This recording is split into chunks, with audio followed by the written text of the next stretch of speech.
Hello good morning students. आज हम आपकी बुक हनीकॉम्ब में से चैप्टर नंबर 9 डेजर्ट एनिमल की स्टडी करने वाले हैं। डेजर्ट यानी कि मरुस्थल, रेगिस्तान। तो आप लोग जानते हैं कि इंडिया में कितने रेगिस्तान आए हैं या फिर इस पूरी दुनिया में कितने रेगिस्तान हैं? क्या आपने इनके बारे में सुना है इससे पहले? तो चलिए ज़्यादा देर न करते हुए इस चैप्टर में हम बात करते हैं डेजर्ट एनिमल्स, यानी कि उन्हीं मरुस्थान और रेगिस्तान में रहने वाले उन एनिमल्स के बारे में जो वहाँ पर किस तरह से सर्वाइव करते हैं। तो चलिए चैप्टर स्टार्ट करते हैं। Now the desert are the driest place on the earth and sometime go for months or even years without rain. तो डेजर्ट क्या है? एक शुष्क स्थान है, एक सूखा प्रदेश है जहाँ पर कई मंथ या कई सालों तक बारिश होती नहीं है। But even the desert animal can not survive without water. But इसके बावजूद भी वहाँ पर लंबे समय तक बिना पानी के कोई रह सकता नहीं है। For a long period, the scorching sun so have had to find different way of the coping with the harsh condition. For example, ग्रिबिल spend the hottest part of the day cool underground burrows। कि ग्रिबिल गर्मी के इन दिनों में underground borrows में छुप जाते हैं। Gerbil is one kind of mouse जो फॉरेस्ट डेजर्ट में देखा जाता है। वो अंडरग्राउंड बोरोस में चला जाता है क्योंकि ज़मीन के नीचे का हिस्सा ठंडा होता है। And a strange insect called the darkling beetle experts in a catching drop in moisture for the leg. कि डार्कलिंग बिटल नाम का एक इंसेक्ट है जो एक्सपर्ट होता है, जो मॉइस्चर होती है उसे अपने लेग में पकड़ने के लिए। And lifting into the air until a drop striking down in their mouth. और वो तब तक उसे उठा के रखता है जब तक वो उसके मुंह में ना चली जाए। Not all desert are endless seas of rolling and dunes. कि सभी desert and some of rocky and pebble and dotted with a small bush like a other are sprinkling with a colorful flower during spring। कि यहाँ पर एक word दिया है डुना। डुना means हेप of Sands. एक sand का तूफान होता है जिसे डुनास कहते हैं। और ज़्यादातर डेजर्ट ऐसे नहीं होती कि वहाँ पर रोलिंग डुनास कंटिन्यूस आते रहते, बट कहीं कहीं स्प्रिंग भी देखने को मिलती है।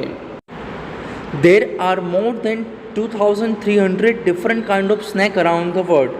कि पूरी दुनिया में 2300 भी ज़्यादा अलग अलग स्नैक देखे जाते हैं। In the range of the 15 metre long to more than 11 metres. कि वो 15 सेंटीमीटर से लेकर 11 मीटर्स तक लंबे होते हैं। Most of snake quite harmless. ज़्यादातर स्नैक हार्मलेस होते हैं, but there are a few poisonous that are so poisonous they can kill a human being with just one bite. पर कुछ सांप बहुत ही जहरीले होते हैं, वो इतने पॉइजनस जहरीले होते हैं कि उसकी एक बाइट में ही इंसान की डेथ हो जाती है। Most of snakes like egg but there are many which give a birth or young. कि ज़्यादातर सांप अंडे देते हैं, बट कुछ सांप बच्चों को जन्म भी देते हैं। In the dry rocky desert of America lives rather evil looking snake with a very bad reputation. कि अमेरिका में पाए जाने वाला एक बहुत ही भद्दा सा दिखाई देने वाला और जिसकी रेपुटेशन क्या है, बहुत ही बैड है, यानी कि it's a very furious snake जो अमेरिका के मरुस्थलों में पाया जाता है। It's frightening rattle can be heard far as the 30 metre away. उसकी आवाज़ की खड़खड़ाहट 30 मीटर दूर से सुनाई देती है। It can strike like lightning speed. और वो बिजली की गति से दौड़ता है।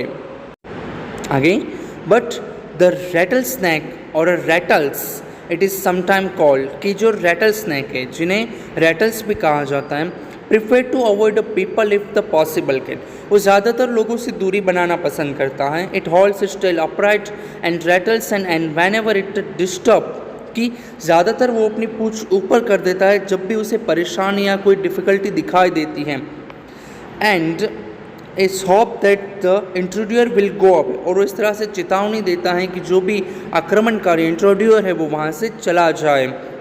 And it feel threaten but जब उसे खतरा महसूस होता है, इट विल कुल्ली रेडी टू बाइट। तो वो कुंडली लगाकर काटने के लिए, डसने के लिए तैयार हो जाता है। But the rattles itself can not be hear the noise it on tail makes. But rattles स्वयं उसकी आवाज़ को नहीं सुन सकता है जो वो अपनी पूंछ से पैदा करता है। वो आवाज़ वो नहीं सुन सकता। In the vibration in the ground, if the person walk near by the snake can feel the movement. But लोगों के चलने की जो वाइब्रेशंस होती हैं वो ज़मीन पर होने वाले कंपन को महसूस करता है और इससे वो अपने नज़दीक की गतिविधियों को महसूस करता है और ख़तरे को भांप लेता है। इस तरह रेटल्स अपने सामने आने वाले खतरे की क्या करता है, पहचान करता है। Some person way to shoot it would not hear things. Rattlesnakes are very common and whispered animal living right across America continent from Canada and Argentina. They feed a variety of prey including mice, wolves, rat, chipmunks and many others. के रेटल्स आमतौर हर जगह पे पाए जाते हैं, खासकर अमेरिकन कॉन्टिनेंट में, कनाडा और अर्जेंटीना में खासकर ज़्यादातर वहाँ पर वो पाए जाते हैं और वो अलग अलग तरह के शिकार खाकर अपना गुजारा करते हैं, जिस तरह के मुँह से चूहिया है, गिलहरियाँ है, ऐसे छोटे छोटे इंसेक्ट्स को खाकर अपना शिकार करते हैं। और तो दूसरे सांपों की तरह the rattles kill their prey in venom. यहाँ पे वेनोम यानी कि द विश, पॉइज़न, तो पॉइज़न से अपने जो प्रे होते हैं उसे मार देते हैं। और दूसरे सांपों की तरह ये भी पशुओं के पूरा क्या कर जाते हैं, वूल निगल जाते हैं, स्वॉल कर जाते हैं। The few snakes have it more than once a week and some such a large python can survive for a year or more without eating. कि कुछ स्नैक ऐसे होते हैं जो सिर्फ वीक में एक ही बार खाना खाए तो भी उन्हें चल जाता है, और कुछ लार्जर स्नैक यानी कि पाइथन जैसे स्नैक साल में सिर्फ एक ही बार खाना खाते हैं। यहाँ पर इस चैप्टर का फर्स्ट पार्ट फिनिश होता है। अगले पार्ट में वापस मिलेंगे। Thank you.